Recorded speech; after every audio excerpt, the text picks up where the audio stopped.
Ladies and gentlemen, Ibrahim, December 26th, one day after Christmas. It's 8:28 p.m. As soon as I see, this is Francis Benkaifala's page. But Francis Benkaifala don't block me. When I know say over the past 2 days, I tell when I say, hey, when I go follow former President Nkrumah, when I make sure say get more followership na Twitter. But Francis Benkaifala demand fits it because, of course, this is a public domain. Let this man understand. He's a lawyer. He has to understand this. This is a public domain. You're a public official. You're a government official. Therefore, you cannot block anybody from your page because you get views and you get to allow people to express themselves. Francis Benkaifala don't block me. You're blocked from following Francis Benkaifala and view. First of all, I never followed Francis Benkaifala because I will not follow him. But of course, I can see his tweet. But because he don't block me, let me read this to Francis Benkaifala. Let you understand the implications of his action. He's a lawyer. Now, the question is this. Can a government official block you on Twitter? This is the article, right? Okay. Now, this is the answer. Now begin.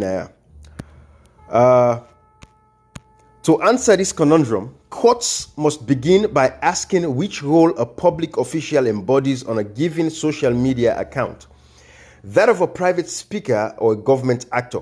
So there is two. We get to distinguish. Is it a private or a government actor? And Francis Benkaifala, this is not a private page. This is a government page because you use them for promulgate your government activities. So again, it is not a private Twitter page. If it is a private Twitter, when a private, fine. But you're a government official and you use your Twitter page for push your functions of your duty. And I am a citizen of Sierra Leone, so I'm entitled to access to your page. If the answer is private speaker, she can limit her audience and curate the messages on the page, just like any other member of the public. But if the answer is government actor, the First Amendment dictates that she can't prohibit access to his or her social media in three specific circumstances. First, once he or she intentionally opens up a social media for public conversation, she can't or he can't stop people from joining in because of the views they express on the topics at hand. Second, if he or she generally allows individuals to ask for government services through a social or his social media account, he or she can't block critical voices from doing so. And finally, if he or she uses her account to publicly share government information, she can't prevent or he can't prevent people from actually being able to see their post because of their viewpoints. Francis Benkaifala, you should have done your research before you go block me, my friend. This is the stupidity you want to talk about. You guys are lawyers. You get for research and understand. My family, let's play this phone now. This was a lawsuit where people will be filed against President Trump because instead they block people na Twitter. Let's play this phone on very quick because they may rule against President Trump saying for block nobody na his page because he is using his page as a government tool.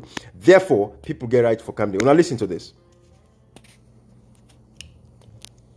President Donald Trump's use of Twitter is definitely controversial, but some lawyers are now taking it a step further. They're arguing it's unconstitutional. The Knight First Amendment Institute is challenging the president's right to block people on Twitter. A statement from the group argues that Trump's @RealDonaldTrump account is a designated public forum, and blocking people from seeing the account is therefore unconstitutional.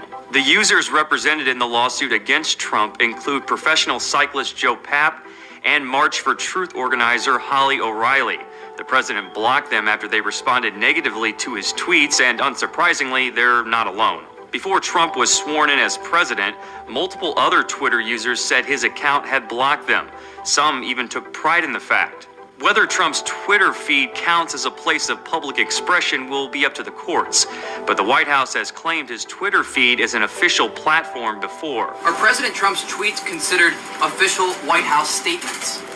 Well, the president is the president of the United States, so they're considered official statements by the president of the United States. This distinction could be important in the future, as courts are arguing how Trump's tweets should affect their rulings on his travel ban. All right, so folks, now don't listen to Nandi. So Francis Benkaifala, unblock me. I'm not going to give you an ultimatum, but I just want to share with you as a lawyer for you to understand. But this is what I'm going to do if within the next 48 hours you don't unblock me.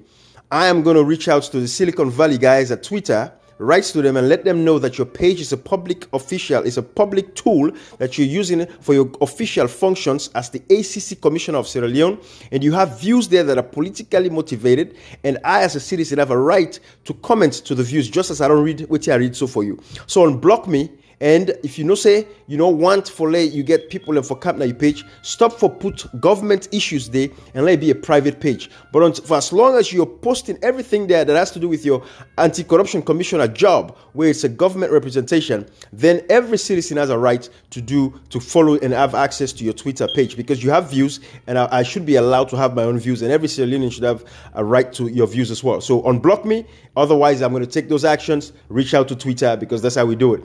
I know we'll sue you, not in Naya. So I'm not going for sue you Naya, but I'll write to Twitter and let them know that you're the commissioner of the of Sierra Leone Anti-Corruption Commission, and let them check your Twitter page. You're a government official, and therefore you don't have the right to block me as a citizen, having my First Amendment right, which is my freedom of speech, where the Sierra Leone 1991 Constitution clearly states, I have the protections to my freedoms of expression and the media, and you are enjoying that space created by Twitter because you the promulgate and the push government official duties them on that page. Therefore, I as a citizen has a right. So unblock me effective immediately. Of course, I'm not going to follow you, but I have a right to have access to the tweets that you make on behalf of Sierra Leone.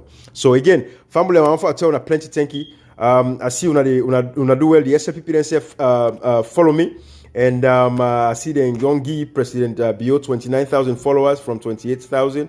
Then likewise, I see President Kuroma himself Naya from 8,000, get 9,400. So it's like almost 1,000, followers. So keep pushing, guys, keep pushing. But Francis Benkai fella, what's you afraid? If you know, say your page, you do use them for the right reasons, you have no reason to be afraid of me or scared of me, okay? Or if you be scared of any voice of dissent. Because this is the thing, you guys don't think, you believe we're living in a democracy. So we're not able to accept people and for telling the hard fact. And I don't can your page can cost you, mama.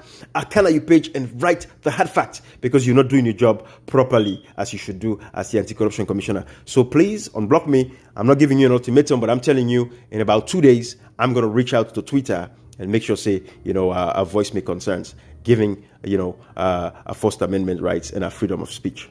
Thank you, my brother. Take care.